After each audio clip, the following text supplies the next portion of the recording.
Hi viewers, எல்லாருக்கும் வணக்கம். So நம்ம சேனல்ல நம்ம வீட்லயே பரோட்டா எப்படி செய்யலாம் அப்படின்றத பார்க்கலாம். ஒரு பவுல்ல 2 கப் அளவு மைதா மாவு சேர்த்துக்கலாம். 1 ஸ்பூன் அளவு உப்பு. இப்போ கொஞ்சம் கொஞ்சமா தண்ணி சேர்த்து நார்மலா சப்பாத்தி மாவுக்கு நம்ம எப்படி பிசைவோமோ அந்த மாதிரி பிசைஞ்சு வச்சுக்கலாம். இதுல பாத்தீங்கன்னா ஒரு 5 பரோட்டா வரும். இன்கேஸ் நிறைய பேருக்கு செய்ய போறீங்க அப்படின்னா நீங்க இன்னும் மாவோட குவான்டிட்டியை டபுள் பண்ணிக்கோங்க. இப்போ நல்லா பிசைஞ்சாச்சு. இப்போ கொஞ்சமா ட்ரை ஃப்ளோரை நம்ம இதுல சேர்த்துடலாம். ஏன்னு பாத்தீங்கன்னா இப்போ நம்ம பரோட்டா மாவு நல்லா ஒரு 10 நிமிஷத்துக்கு நல்லா பிசைய போறோம். கீழே அது ஒட்டாம வரதுக்காக தான் நம்ம இது சேர்க்கிறோம். நீங்க ஒரு 10 நிமிஷம் கிட்ட இதை கண்டினியூஸா நீங்க இந்த மாதிரி நல்லா இழுத்து பிசைஞ்சு விடுங்க. ஏன்னா இது ஹார்டா இருக்கும். பரோட்டா மாவு நல்லா சாஃப்டா ஆகும். உங்களுக்கே டிஃபரன்ஸ் தெரியும். நீங்க கொஞ்சம் கொஞ்சமா பண்ணும்போது அதை சாஃப்ட் ஆகுற வரைக்கும் நீங்க கண்டினியூஸா அதை இப்படி பண்ணிட்டே இருங்க. இப்போ 2 நிமிஷம் தான் ஆயிருக்கு. கொஞ்சம் சாஃப்டா இருக்கு. ஸோ நீங்க ஒரு 5 நிமிஷம் 6 நிமிஷம் கொஞ்சம் கொஞ்சமா பண்ணும்போது உங்களுக்கு அதோட டிஃபரன்ஸ் தெரியும். பரோட்டா கடையில எல்லாம் அவ்வளோ மாவு வச்சு செய்வாங்க. எப்படி செய்யறாங்கன்னே தெரியல. இந்த கம்மியா அளவுக்கே கை வலிக்குது. பட் பண்ண நமக்கு ஈஸியா தான் தெரியுது. ஸோ ட்ரை பண்ணலாம். இப்போ ஒரு 10 நிமிஷம் கிட்ட ஆயிருக்கு. உங்களுக்கு பார்த்தாலே தெரியும் நல்லா சாஃப்டா இருக்கும். நடுவில் எந்த ஒரு கிராக்கோ எதுவுமே தெரியாது. இப்போ 1 டேபிள் ஸ்பூன் அளவு எண்ணெய் சேர்த்துட்டு இப்போ இதை நல்லா மிக்ஸ் பண்ணிடலாம். ஏன்னா எண்ணெய் எவ்வளோ நல்லா ஊறுதோ அதுல நமக்கு சாஃப்ட்னஸ் இன்னும் அதிகமா வரும். இந்த மாதிரி நல்லா பிசைஞ்சு விட்டுருங்க.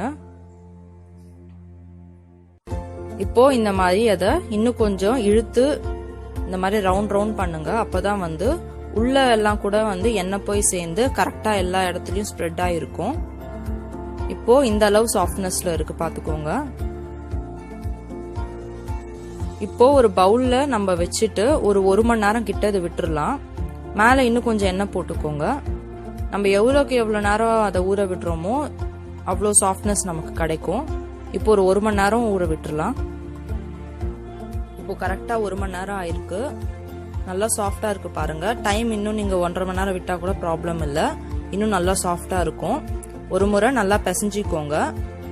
இப்போ நம்ம சப்பாத்தி மாவு எப்படி எடுத்துப்போம் அதே மாதிரி எடுத்துட்டு இந்த மாதிரி கட் பண்ணி ஒரு சின்ன பாலா நம்ம பண்ணிக்கலாம்.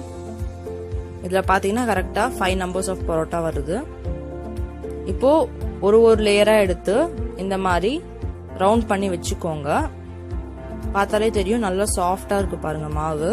நீங்க அவ்வளவு நேரம் பிசைஞ்சிருந்தாதான் அது சாஃப்டா இருக்கும்.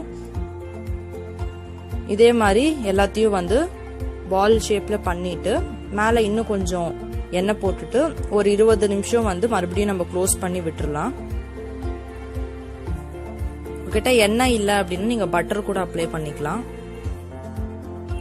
கடையில பண்ற மாதிரி நமக்கு வீட்டுல பண்ண கொஞ்சம் கஷ்டம். அதனால ஒரு பிளேட்டோட பின்புறத்தை எடுத்து அதுல கொஞ்சம் எண்ணெய் அப்ளை பண்ணிடுங்க. அப்புறம் நம்ம ஊற வச்சிருந்த அந்த மைதா மாவை எடுத்து இந்த மாதிரி கொஞ்சம் கொஞ்சமா அழுத்தி விடுங்க. ஈவனா அது ஸ்ப்ரெட் ஆகணும். தின் லேயரா அது வரைக்கும் கொஞ்சம் கொஞ்சமா பண்ணுங்க. அப்படி கையில உங்களுக்கு கம்ஃபர்டபுளா இல்ல அப்படின்னா சப்பாத்தியோட கட்டையில நீங்க எப்பவுமே செய்வீங்க இல்லையா, அதுலயே பண்ணி கூட எடுத்துக்கலாம். இப்போ ஒரு ஓரமா நீங்க எடுத்தீங்கன்னா இந்த மாதிரி ஈஸியா எடுத்துடலாம். எண்ணெய் நம்ம நல்லா அப்ளை பண்ணியிருக்கோம். அப்புறம் இந்த மாதிரி அதை ரோல் பண்ணி வச்சிருங்க. சோ சூப்பரா நம்மளோட ரோல் ரெடி ஆயிடுச்சு.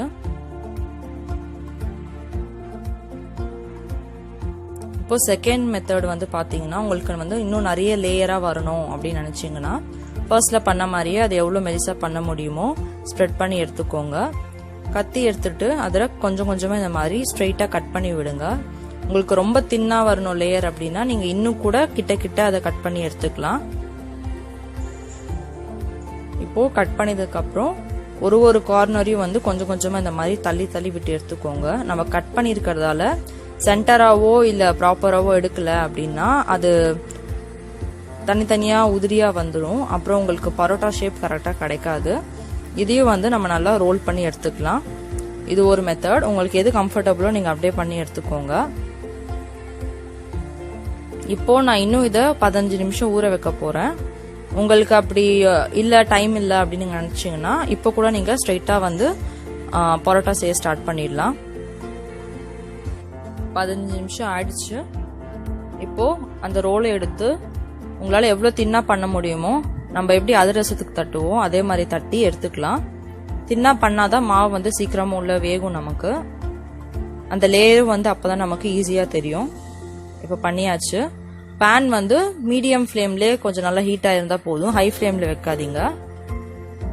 ஒரு 3 நிமிஷம் வந்து இது நல்லா குக் ஆனா போதும்.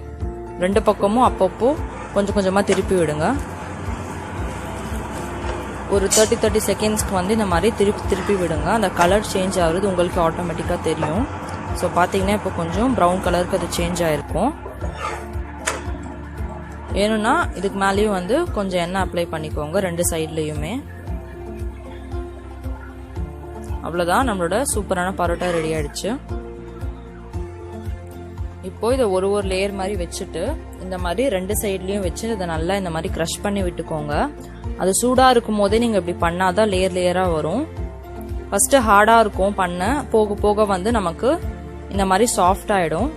ஸோ ஒரு பரோட்டா நீங்க பண்ணி முடிக்கும் போதே ஹாட் பேக்ல போட்டு வச்சிருங்க, இல்லைன்னா அது சூடு சீக்கிரமா போயிடும். சூட்லேயே பண்ணாதான் வந்து இந்த மாதிரி உங்களுக்கு லேயரா வரும். இப்போ பாருங்க நல்லா லேயரா வந்துருக்கும், சாஃப்டாகவும் இருக்கு. நீங்க பட்டர் விருப்பம்னு அதை கூட சேர்த்துக்கலாம். ஸோ அவ்வளோதான், நம்மளோட டேஸ்டான பரோட்டா ரெடி ஆயிடுச்சு. மட்டன் குழம்பு, சிக்கன் கிரேவி, இல்லை குருமா, சால்னா இதோட பர்ஃபெக்டான காம்பினேஷன். இந்த ரெசிபி பிடிச்சிருந்தா லைக் பண்ணுங்க, ஷேர் பண்ணுங்க, சப்ஸ்கிரைப் பண்ணுங்க. தேங்க்யூ ஃபார் வாட்சிங்.